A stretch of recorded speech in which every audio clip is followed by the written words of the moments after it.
Hi, I'm Sidney Franklin with That's My Entertainment, here with one of the stars of the new Star Trek Discovery, James Frain. Now, if you wouldn't mind, tell me just a little bit about your character.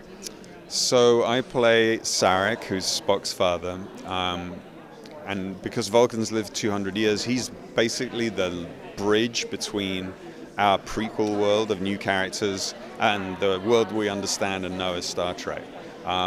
We see him as a younger man, and we see him in the process of becoming, but really we're kind of peeling back the layers of who this guy actually was.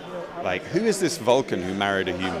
What does that mean? Like, how did that happen? What does that do to him? And in our show, he mentors Michael. He mentors a human child and brings her up as a Vulcan. That's fascinating and surprising.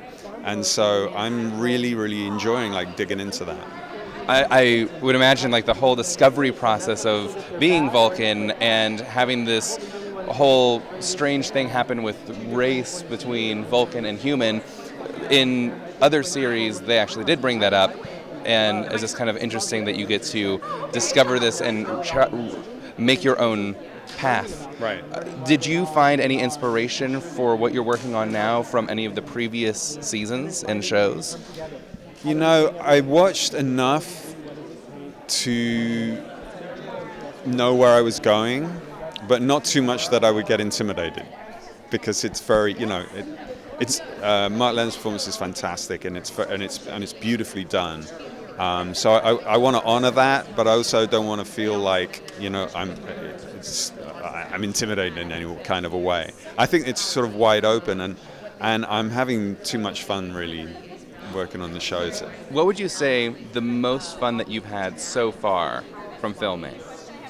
There was a scene that we did that was set in the Vulcan Academy. It's a backstory scene, and I understand that there were more Vulcans in that scene than have ever been seen on any of the other iterations of the show. And it was just like hanging out with my Vulcan posse. I mean, the costume design for the Vulcans is amazing. And everyone was dressed to the nines and kind of walking around in this very elegant way. And I was like, there it is. There's the Vulcan universe just happening. That's amazing. See, now that is my entertainment. What's yours?